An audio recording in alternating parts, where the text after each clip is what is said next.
नमस्कार। आज मैं फिर आपके सामने अपराध की एक घटना लेकर उपस्थित हुआ हूँ। ये भी उस समय की है जब मैं आईजी रेंज बरेली हुआ करता था। आज का जनपद है फिर से शाहजहाँपुर। ये उसी दिन की बात है जिस दिन रात में 1 बजे के आसपास एक 5 वर्षीय बच्ची की हत्या हुई थी और दूसरी 7 साल की बच्ची जो उसकी बहन थी वो मरणासन अवस्था में खेतों में मिली थी।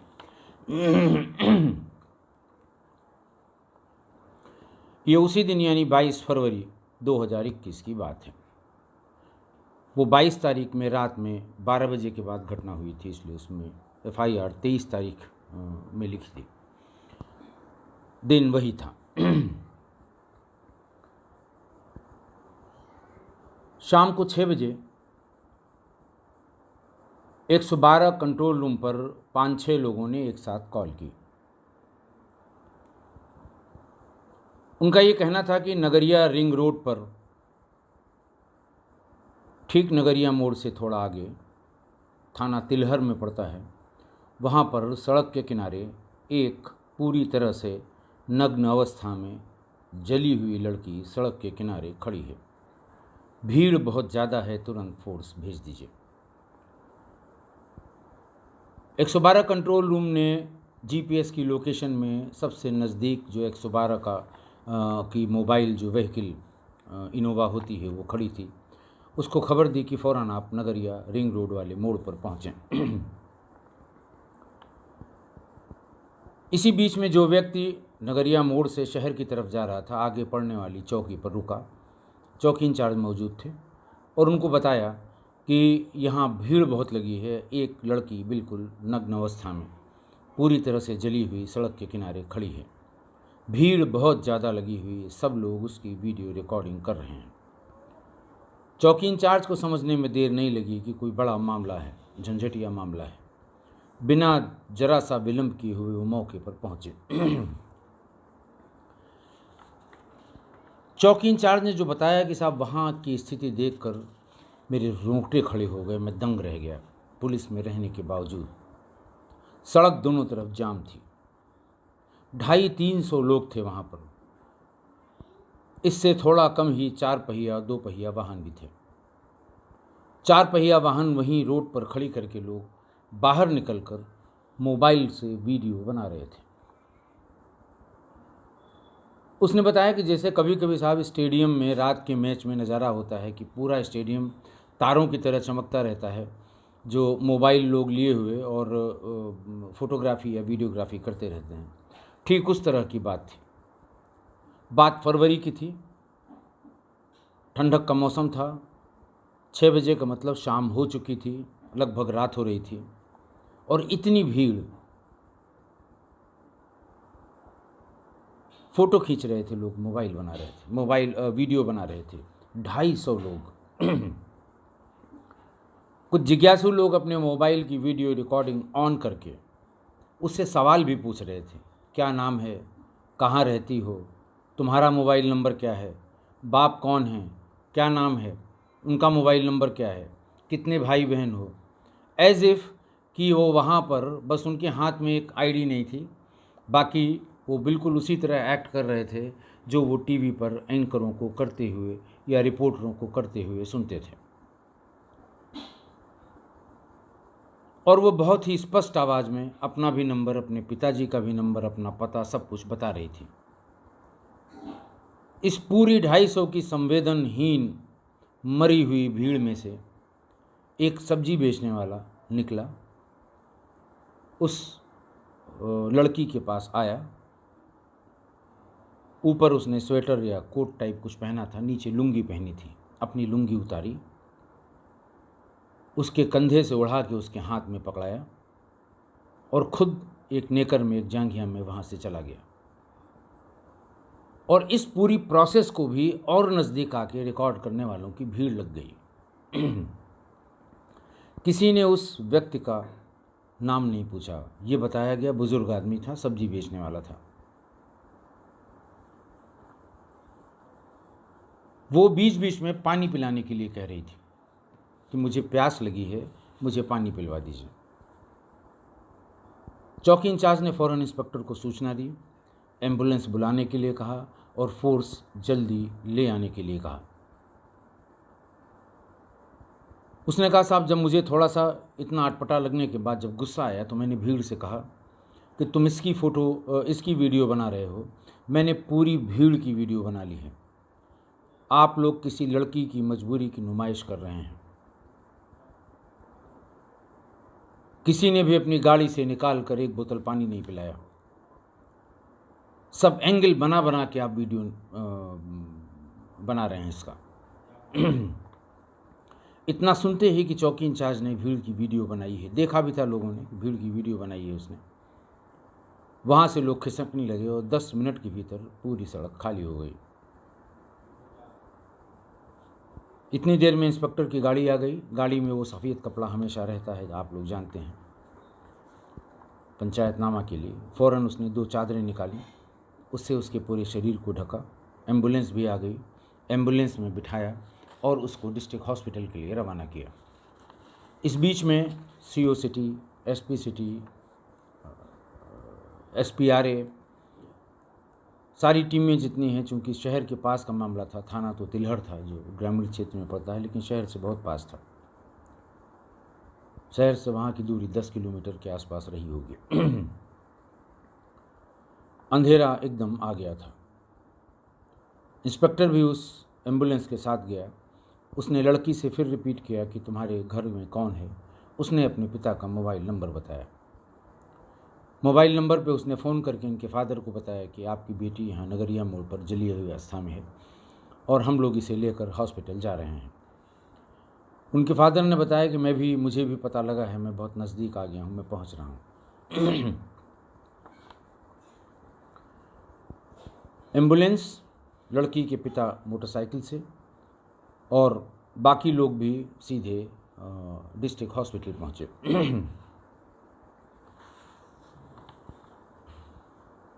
वहाँ आसपास कुछ नहीं पता लग रहा था। मौके को देख के लग रहा था कि लड़की वहाँ कहीं से चल कर आई है।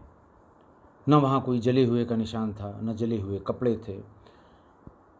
प्राइमा फेसी वहाँ पर सभी पुलिस अधिकारियों को ऐसा लगा कि कोई गाड़ी से उसको जलाकर फेंक गया, एकदम ठीक सड़क के किनारे। इसके अलावा कोई बात समझ में नहीं आ रही थी। और यही जो अनुमान था, इसी अनुमान को लोगों ने ब्रेकिंग न्यूज़ पर धड़ाधड़ सोशल मीडिया पर चलने लगा कि शक्ति मिशन के पखवाड़े में एक लड़की को जिंदा जलाया गया। ये हुआ, वो हुआ, आप समझ सकते हैं।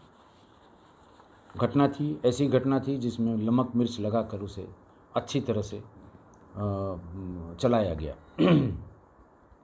अस्पताल में लड़की का इलाज शुरू हो गया। लड़की के पिता से जानकारी की गई तो उसने अपना नाम Rajesh son of Rameshwar, resident of Bhaisra Kalan, थाना कांठ बताया। उसने घटना के संबंध में एक तहरीर दी और उसने बताया कि उसकी पुत्री नीति, ये बदला हुआ नाम है, पिछली बार मैं बता नहीं पाया था, लोगों ने सवाल पूछा था कि उसकी पुत्री नीति जो SS कॉलेज शाहजहांपुर में BA तृतीय वर्ष की छात्रा है, उसको लेकर दिन में 11 बजे कॉलेज वो आया था। गेट पर उसको छोड़ दिया, वो कॉलेज के भीतर चली गई और मैं गेट पर हमेशा की तरह इंतज़ार करता रहा कि 3 से 4 के बीच में इसके क्लास छूट जाएंगे और तब मैं इसको लेके घर जाऊंगा। जब 5 बजे तक वो नहीं आई, बच्चे ऐसा लगा कि सब निकल गए, तो मैं खुद कॉलेज के भीतर गया। चपरासी वहाँ के कमरे को बंद कर रहा था, ताले बंद हो रहे थे। मैंने उसके कॉरिडोर में फर्स्ट फ्लोर में जाके देखा, मेरी बेटी कहीं नहीं दिखाई दी। टीचर्स जो निकल रहे थे उनसे भी पूछा, जिनको मैं जानता था कि वो पढ़ाते हैं, उन्होंने भी अनभिज्ञता व्यक्त की। वहाँ से मैं किताबों और कॉपियों की दुकान, जो मुझे पता था जहाँ पर सामान्य रूप से वो जाया करती थी किताबें और कॉपियाँ लेने के लिए, वहाँ पर देखा, वहाँ भी नहीं पता लगा। फिर शहर की तरफ चला गया कि हो सकता है किसी के साथ कहीं कुछ खाने के लिए चली गई हो, लेकिन वहाँ पर भी कुछ पता नहीं लगा। करीब 6:15 बजे पहले तो किसी उनके मित्र ने बताया कि भाई भीड़ लगी है, ज़रा देखो। लेकिन उसके बाद तुरंत इंस्पेक्टर ने फ़ोन करके बताया कि आपकी बेटी के साथ ऐसा ऐसा हुआ है। देखने वाली बात यह है कि जब वहाँ भीड़ वीडियो बना रही थी, फ़ोटो खींच रही थी, वहाँ भी इस लड़की ने अपने पिता का नंबर बताया था। नंबर पूछने वाले ने नंबर तो पूछा, लेकिन उसके पिता को खबर नहीं की। उस तहरीर पे थाना तिलहर पे क्राइम नंबर 102/21, धारा 326, 307 IPC बनाम अज्ञात FIR दर्ज कर ली गई। जैसा कि मैंने बताया था कि ये उसी दिन की घटना है जिसका मैंने पार्ट 236 में जिक्र किया था। इस घटनास्थल के बाद मैं बरेली पहुंचा ही नहीं था कि दूसरी घटनास्थल पर मुझे आना पड़ा, और उस दिन पूरी रात मैं शाहजहांपुर में ही रहा, और इस घटनास्थल से उस घटनास्थल और इस हॉस्पिटल से उस हॉस्पिटल सुबह लौट पाया था। ये घटना गंभीर थी। इसमें हमारे ADG जोन 6 अविनाश चंद्रा साहब भी आ गए। ये पता नहीं लग पा रहा था कि आखिर ये क्या हुआ है इसके साथ, कहाँ जलाई गई, कहाँ जली, कहाँ से आई, कुछ भी पता नहीं लग रहा था। और उसके पैरों में कोई जूते चप्पल भी नहीं थे। फॉरेंसिक्स के क्राइम ब्रांच की टीम जब पहुंची वहाँ पर, तो उन्होंने जिस तरफ से उसका आना हो पता लग रहा था, खेत में पानी जो मिट्टी थी वो बहुत नम थी, पैरों के निशान स्पष्ट दिखाई दे रहे थे। उल्टी तरफ से उन्होंने देखना शुरू किया। खेतों के बीचों बीच चलकर वो आई थी। किनारे पहुँचे तो एक बड़ा सा बाग है, निरा सुनसान, और आसपास कोई आबादी नहीं, और अगल बगल उसमें गन्ने के खेत थे। बाग और सड़क के बीच में बड़ा पैच, बड़ा खेत गन्ने का था, जिससे सड़क की कोई चीज़ गन्ने के उस पार बाग में क्या हो रहा है वो कोई देख नहीं सकता था।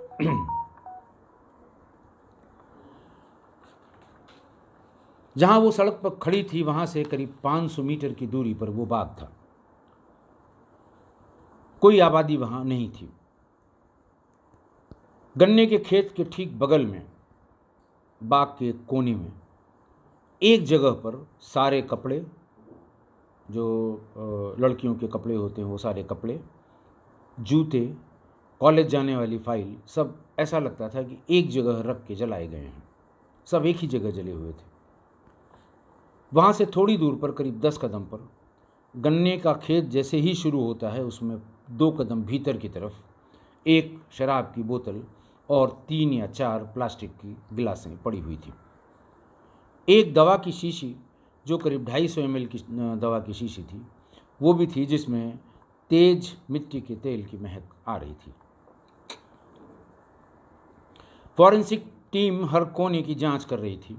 फुटप्रिंट, शराब की बोतल के फिंगरप्रिंट और माचिस की तीलियां सब इकट्ठा करके उन सब में नंबर डाल के उन्हें संकलित किया गया और उन्हें सील बंद किया गया। संघर्ष के कोई निशान वहाँ पे नहीं थे। किसी तरह के संघर्ष के कोई निशान अच्छी तरह से देखा गया, वीडियोग्राफी की गई, वहाँ नहीं थे। फॉरेंसिक्स वालों का कहना था कि बोतल जो यहाँ पर है वो गिलास है, इसमें डस्ट इतनी ज़्यादा मात्रा में है कि ये लगता नहीं है कि बिल्कुल ताज़ी इस्तेमाल की हुई है। ये कम से कम 3 दिन 4 दिन पुरानी बॉटल लग रही है। खैर, वहाँ पहुँचकर सब आगे पीछे देखा गया। जाने का रास्ता तो पता लग गया कि किस तरह से वो वहाँ सड़क के किनारे पहुँची होगी। आने का रास्ता नहीं समझ में आ रहा था, किधर से आई होगी, क्यों यहाँ आई होगी, कौन था उसके साथ, कैसे एक साथ सारे कपड़ों को इकट्ठा करके और उसको जलाया गया। और ऐसा लगता था कि वो पूरे कपड़े जो शरीर में थे उसको उतार के एक जगह रख के जलाया गया। ऐसा कौन कर सकता है। इस बीच अस्पताल में जली हुई अवस्था में नीति पूरे होशो आवास में थी और बात कर रही थी। महिला आरक्षी कोमल पुंडीर को उसकी सहायता के लिए लगाया गया था। जब यहाँ कुछ नहीं पता लगा तो अधिकारियों ने कोमल पुंडीर से बात की कि भाई इससे पूछो कि क्या हुआ था, कहाँ हुआ था, किस लिए हुआ था, क्या समय था, कौन कौन था। धीरे धीरे करके प्यार से इन सवालों को पूछो, क्योंकि ये जिस हिसाब से अखबार टीवी में ये सब कुछ चल रहा है, ऐसा लगता है कि इसमें किसी अधिकारी के विरुद्ध कोई कार्रवाई जरूर हो जाएगी। इतनी गंभीर घटना थी। कोमल ने धीरे धीरे उससे पूछना शुरू किया। उसने अपना नाम, पिता का नाम, भाई का नाम, नंबर, किस क्लास में पढ़ती है, कौन कौन से सब्जेक्ट हैं, कौन सा ईयर है, फर्स्ट ईयर में कितने नंबर थे, सेकंड ईयर में कितने नंबर थे, सब कुछ सही सही बताया। जैसे ही ये बात शुरू की कोमल ने कि हुआ क्या था, उसने कहा मुझे कुछ याद नहीं है। उसने कहा कि मैं यहाँ कैसे पहुँची ये भी मुझे याद नहीं है। मेरी आँख खुली तो मैं बिना कपड़ों की थी, जली हुई थी। मुझे मोटर गाड़ी की आवाज़ सुनाई पड़ी, मुझे लगा पास में सड़क है, मैं वहाँ से सड़क पर आ गई।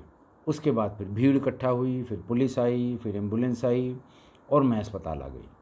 इसके सिवा मुझे कुछ नहीं पता। सड़क पर मैं प्यास लगी थी, मदद मांगने आई थी कि शायद मुझे कोई पानी पिला देगा।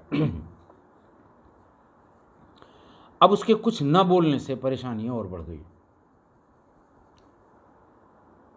कि आखिर हुआ क्या था, किसने किया था, हम कैसे आगे बढ़ें। और मौके पर जो शराब की बोतलें, एकांत की बाग, सारे जले हुए कपड़े, मिट्टी के तेल की शीशी, ये देखकर जो जो दिमाग में आ रहा था, जो पिक्चर बन रही थी, जो फोर्सी कर रहे थे, वो बड़ा भयावह था। इतना भयावह कि किसी बड़ी वारदात की तरफ ये इशारा कर रहा था। जो देख रहा था वो निशब्द हो जा रहा था कि कुछ बड़ा जरूर घटा है। मेडिकल रिपोर्ट का वेट किया जा रहा था कि लड़की के साथ हुआ क्या है, और ये भी कि शायद लड़की थोड़ी देर में थोड़ा सा शांत हो तो कोई बात बता दे। चूंकि डिस्ट्रिक्ट हॉस्पिटल शाहजहांपुर में बर्न वार्ड नहीं है, तो वहाँ डॉक्टरों ने सलाह की साहब इसको Shyama Prasad Mukherjee hospital, park road, Hazratganj में, लखनऊ में, वहाँ पर नया और अत्याधुनिक बर्न वार्ड बना है, वहाँ इनको शिफ्ट किया जाए, वहीं इनका सही इलाज हो पाएगा। बर्न इंजरी 50 से 60% के बीच में है। सर्वाइवल का रेट ऐसे में बहुत कम है, लेकिन सर्वाइव कर सकती है अगर अच्छी केयर मिल जाए तो। डॉक्टरों की सलाह पर एक एम्बुलेंस में महिला कांस्टेबल, महिला सब इंस्पेक्टर और एक डिप्टी एसपी उस पीड़िता को लेकर एम्बुलेंस में श्यामा प्रसाद मुखर्जी हॉस्पिटल के लिए रवाना हो गए। ये लोग उधर रवाना हुए, इधर हमने अपनी टीम अलग अलग जो बनी थी उनको सबको उनके काम बता दिए, एसपी को उसका काम बता दिया, और सब लोग अपने अपने काम में लग गए और मैं बरेली के लिए वापस हो गया था। बाकी मैंने आपको बताया है कि पुनः फिर मुझे क्यों आना पड़ा। जब मैं फिर आया और दूसरी वाली घटना में उस घायल बच्ची को लेकर हॉस्पिटल आया, तो उस समय मुझे बताया गया कि लड़की की मेडिकल रिपोर्ट आ गई है। रिपोर्ट में जो अंकित था वो ये था कि 54% जला होना बताया गया उसको, और सप्लीमेंट्री रिपोर्ट में ये था कि there are no science of suggestive penetration in private parts but there is evidence of physical assault. यानी कि यह स्पष्ट हो गया कि बच्ची के साथ बलात्कार नहीं हुआ है, पर शरीर पर कुछ चोटों के निशान हैं। 22 को ही जब वो बर्न वार्ड में पहुंची तो वहाँ महिला चिकित्सक ने उसका डाइंग डिक्लेरेशन लिया। बर्न वार्ड का मतलब जो वहाँ जली हुई अवस्था में लोग जाते हैं उन्हीं के लिए है, और जो 50% से या उससे ज़्यादा जला हुआ है, चाहे किसी ने जलाया हो या वो खुद जली हो, ज़्यादातर महिलाएं हैं और डोमेस्टिक वायलेंस के केस सबसे ज़्यादा आते हैं। ऐसे में मरीज का कोई भरोसा नहीं, कब उसको सेप्टिक हो जाए, सेप्टिसीमिया हो जाए, और कब उसका देहांत हो जाए। इसलिए उसके दाखिल होते ही उसी दिन पहले महिला चिकित्सक उसका डाइंग डिक्लेरेशन ले लेती है, जो एडमिसिबल है लॉ में।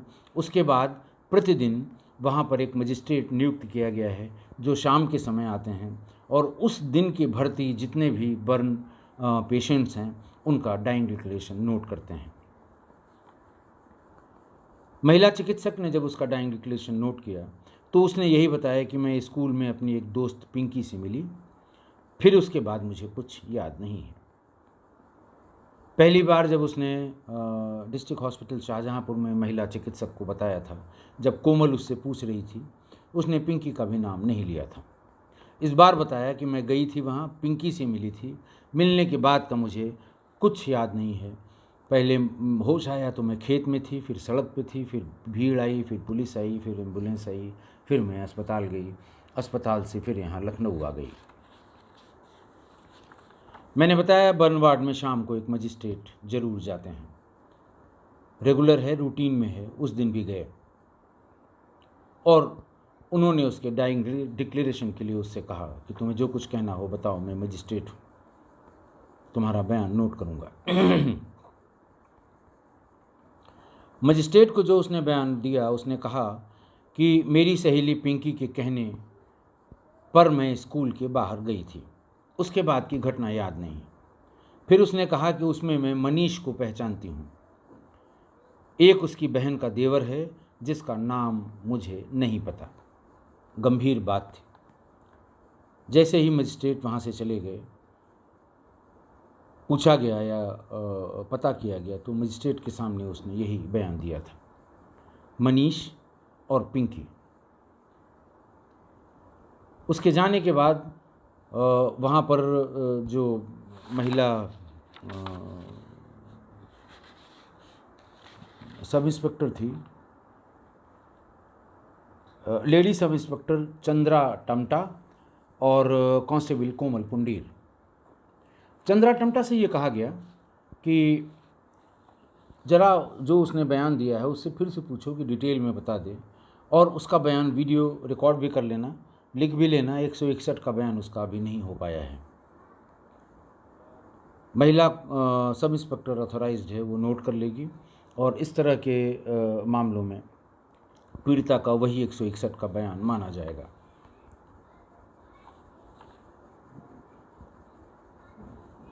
जब डीडी की बाबत कोमल पुंडीर और चंद्रा टमटा ने उससे पूछा तो उसने बताया कि मैं अपनी दोस्त पिंकी से मिली। पिंकी ने बताया कि हमारे क्लास में पढ़ने वाला मनीष और उसकी बुआ का लड़का राजू आज आने वाले हैं। तू वहीं बाग में चल जहां हम लोग पहले मिले थे, मैं पीछे पीछे आती हूँ। मैं बाग की तरफ चल दी।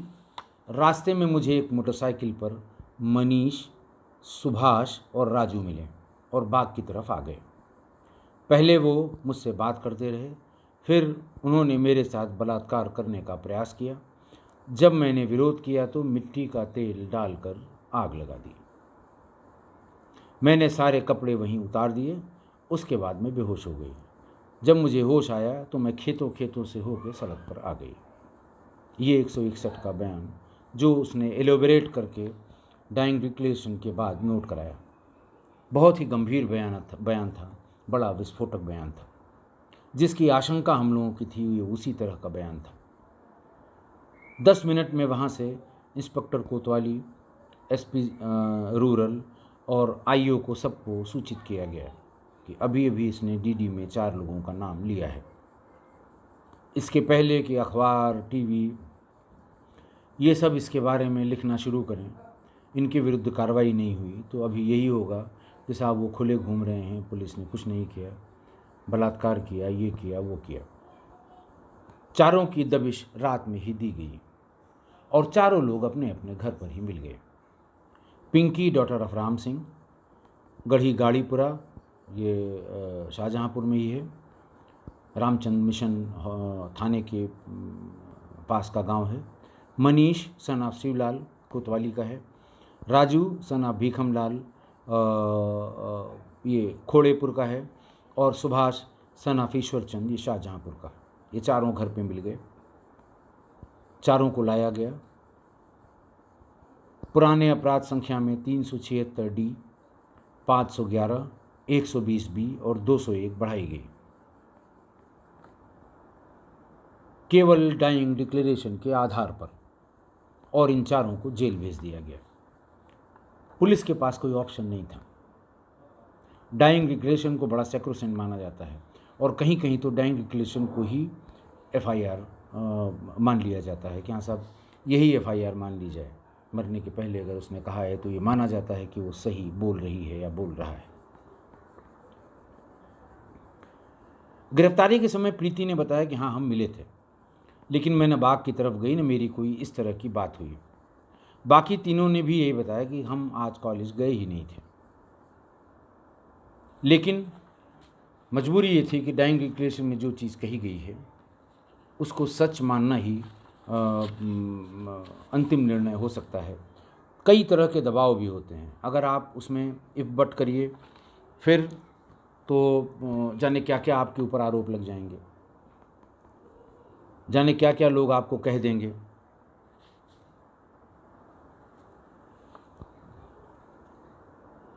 मौके पर जो शराब की बोतल मिली थी, खेत स्वामी दयाराम सना छोटे लाल ने ये बताया कि 16 फरवरी को अपने 3 और साथियों के साथ हम लोग वहाँ पर गए थे। अमित को पुत्र रत्न की प्राप्ति हुई थी और उसी में हम लोगों ने शराब मंगा कर वहाँ पी थी। फॉरेंसिक्स वालों ने उसी दिन कहा था कि इतनी ज़्यादा डस्ट है कि वो आज की शराब की बोतल और गिलास नहीं हो सकती। एक तो ये हो गया कि वहाँ पर कपड़े जले हुए मिले, लेकिन वो जो शराब की बोतल और गिलास मिली थी उसका घटना से कोई संबंध नहीं था। विवेचक ने चारों अभियुक्तों की संलिप्तता के बारे में, जब कोई इतना कहे कि नहीं साहब आप चेक कर लीजिए, आप पता कर लीजिए, लोगों से पता कर लीजिए, तो बात समझ में आती है कि नहीं कुछ न कुछ बात इसमें ज़रूर ऐसी है जहाँ तक हम नहीं पहुँच पा रहे हैं। विवेचक ने चारों अभियुक्तों की संलिप्तता के बारे में पता करना शुरू किया। सबसे पहले राजू घटना के दिन द्वारिका फ्लोर मिल रुद्रपुर ऊधम सिंह नगर उत्तराखंड में काम कर रहा था। वहाँ की सीसीटीवी फुटेज, उपस्थिति पंजिका, मैनेजर का बयान, गेट का जो एंट्री के समय इन लोगों का जो दस्तखत कराया जाता है वो, निकलते समय का, वो घटना के समय में किसी भी कीमत पे रुद्रपुर से शाहजहाँपुर नहीं पहुंच सकता था। उसकी मोबाइल की लोकेशन, सीडीआर में उसकी उपस्थिति, इसी तरह बाकी लोगों का भी मौके पर न होना पाया गया। तीनों मृत्यु पूर्व बयान डिस्ट्रिक्ट हॉस्पिटल में जो शाहजहाँपुर में चिकित्सक ने लिया था, श्यामा प्रसाद मुखर्जी में दाखिल होते ही जो महिला चिकित्सक ने लिया था, और शाम को मजिस्ट्रेट ने जो श्यामा प्रसाद मुखर्जी हॉस्पिटल में लिया था, तीनों ही मृत्यु पूर्व बयान बहुत बड़े विरोधाभास से भरे हुए थे। लेकिन अंतिम बयान को सैक्रोसेंट मानकर इन चारों को जेल भेज दिया गया। कॉलेज की सीसीटीवी फुटेज को अच्छी तरह से खंगाला गया, उसको कब्जे में लिया गया था। टीमें बनाकर उसको उसी दिन देखा गया था कि कौन कहाँ से लड़की कब एंट्री की है और कब एग्ज़िट की है। तो वो पिंकी से मिलती हुई दिखाई दी है फर्स्ट फ्लोर पर ऊपर, लाइब्रेरी से निकलने से पहले। फिर लाइब्रेरी गई है, लाइब्रेरी में अपना किताब ली है या कॉपी ली है, सब अपने बैग में समेटा है, सीढ़ी से उतरी है और कॉलेज के पीछे एक दीवार जो है कई एक जगह टूटी हुई है, वो फांद के बाहर सड़क पर आ गई है। ये पीछे की तरफ का रास्ता है, जबकि फ्रंट गेट पर उसके पिता मोटरसाइकिल लिए उसको छोड़ने के बाद से ही बिल्कुल गेट पर खड़े होकर उसका इंतज़ार कर रहे थे। उसके बाद जो लास्ट कैमरा मिला है सड़क पर एक मेडिकल स्टोर का, उसमें वो सीधे तेज़ी से उसी सड़क पर जो सीधे बाग की तरफ जाती है, पर वहाँ से 5-6 किलोमीटर है, वो उस पर तेज़ी से अकेले चलती हुई दिखाई दी है। उसके हाथ में एक छोटा सा फाइल जैसा बैग है, कॉपी किताब वाला, इसके अलावा कुछ नहीं है।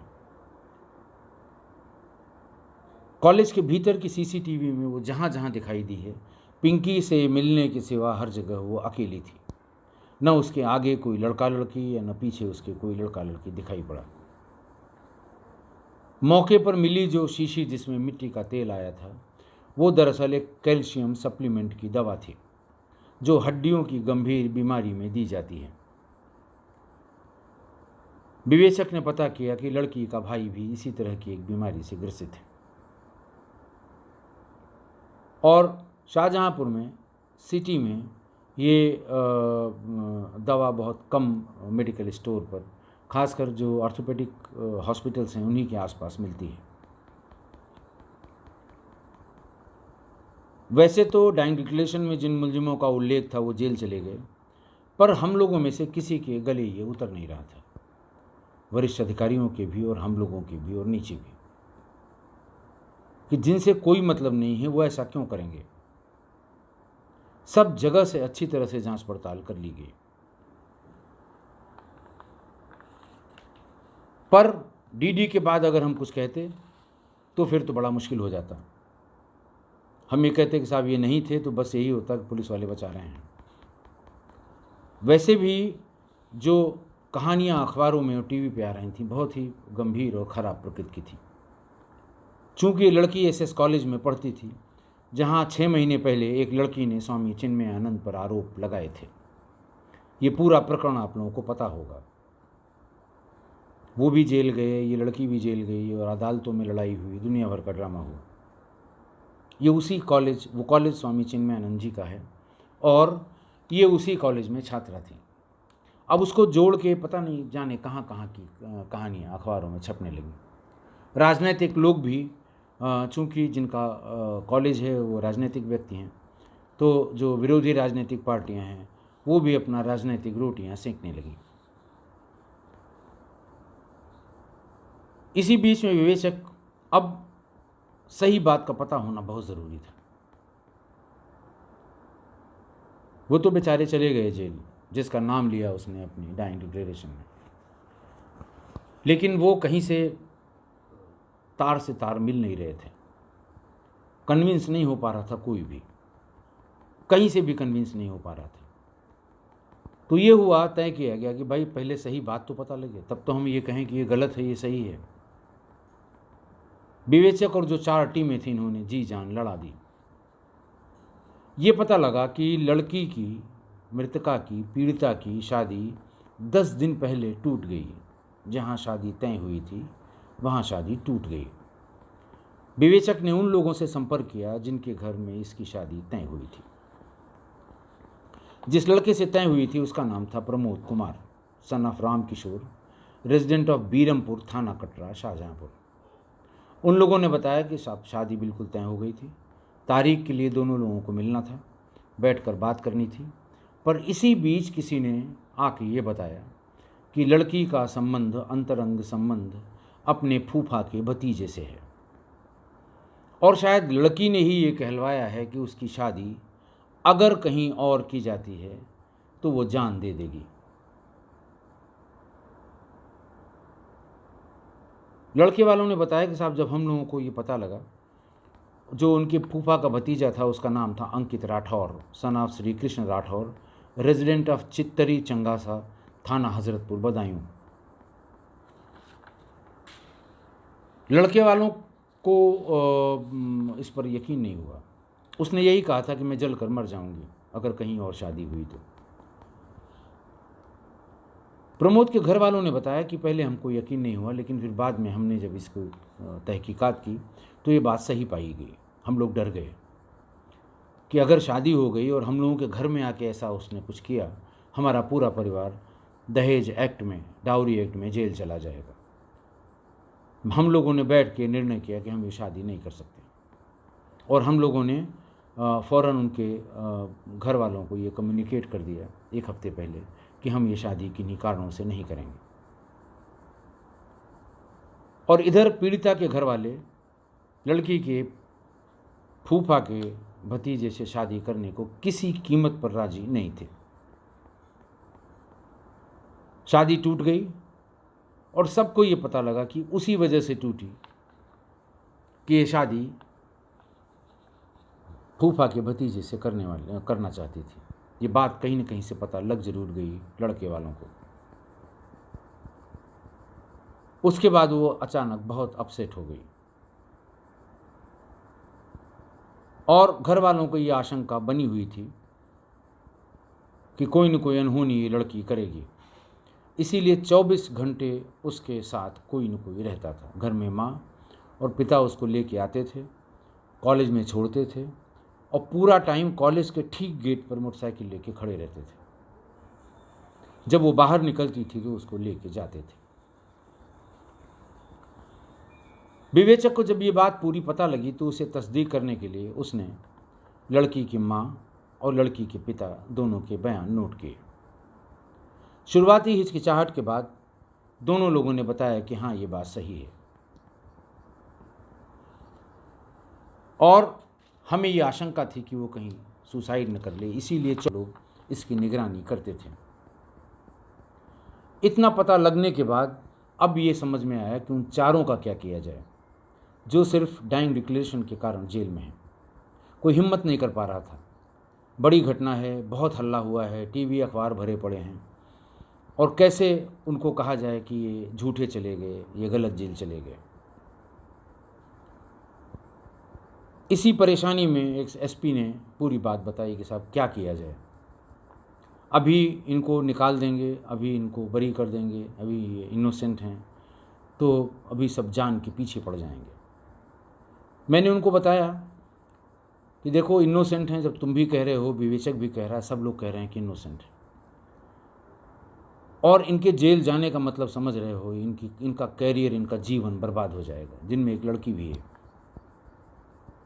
और अनायास अगर किसी का जीवन बर्बाद होगा, वो जेल में सड़ेंगे, तो पाप भी पुलिस को भुगतना पड़ेगा। जो सही है उसे करिए, कोई कुछ नहीं कर सकता। इसी बीच ठीक एक महीने बाद पीड़िता की मृत्यु 23 मार्च 2021 को श्यामा प्रसाद मुखर्जी हॉस्पिटल में हो गई। विवेचक ने सारे गवाहों के बयान, सीडीआर के साक्ष्य, सीसीटीवी के साक्ष्य, सारे डॉक्टरों के बयान, मेडिकल रिपोर्ट, 3 डाइंग डिक्लेरेशन के विरोधाभासी बयान और लड़की की शादी जहाँ तय हुई थी उनका बयान, शादी क्यों टूटी इसका कारण, इसका उल्लेख करते हुए विवेचना में अंतिम रिपोर्ट संख्या 41/2021 16/5/21 को अदालत में सबमिट कर दी। चारों अभियुक्तों को निर्दोष मानते हुए 169 सीआरपीसी की कार्रवाई करने के लिए अदालत से रिक्वेस्ट की गई और अदालत ने उसे छोड़ दिया। चारों जेल के बाहर आ गए निर्दोष होने के कारण। अब आज की घटना तो बहुत हृदय विदारक थी। मरी हुई संवेदना की भीड़ का व्यवहार देखकर बहुत दुख हुआ। कई दिनों तक सिर्फ ये ख्याल करके, जो सब इंस्पेक्टर ने बताया था कि एक बच्ची, एक लड़की, एक नव यौवना 21 साल की एक लड़की जली हुई सड़क के किनारे खड़ी है नग्न अवस्था में और 250 लोग उसकी वीडियो बना रहे हैं, फ़ोटो खींच रहे हैं। वो गिड़गिड़ा रही है, पानी पिला दीजिए। 4 पहिया वाहन कम से कम सो रहे होंगे, ज़रूर उनकी गाड़ियों में पानी की बोतल रही होगी, लेकिन किसी ने पानी देने की हिम्मत नहीं की, किसी ने पानी देने की सोची भी नहीं। और एक बेचारा, और न ही उस दिन, उस जाड़े का बहुत समय था, आधे लोग शॉल में थे, दुशाले में थे, किसी ने आगे बढ़ के उसके तन को, उसके आबरू को ढकने की कोशिश भी नहीं की। घर वालों की जिद और लड़की की जिद के बीच 4 इनोसेंट लोग 3 महीने जेल में रहे। ये भी बहुत दुखदाई था पुलिसिंग के पॉइंट ऑफ व्यू से। हालांकि पुलिस के लिए बहुत आसान था कि डाइंग डिक्लेरेशन में जिन 4 लोगों का उल्लेख है, जेल भेजी दिया है, 10 दिन में चार्जशीट लगा के अदालत में सबमिट कर देते। अदालत इनका फैसला करती, चाहे 10 साल लग जाते और 10 साल इन्हें जेल में रहना पड़ता। तो लड़की की जिद सही थी या माँ बाप की, ये कहना मुश्किल है। आप क्या कहते हैं? आज के लिए इतना ही। बहुत बहुत धन्यवाद।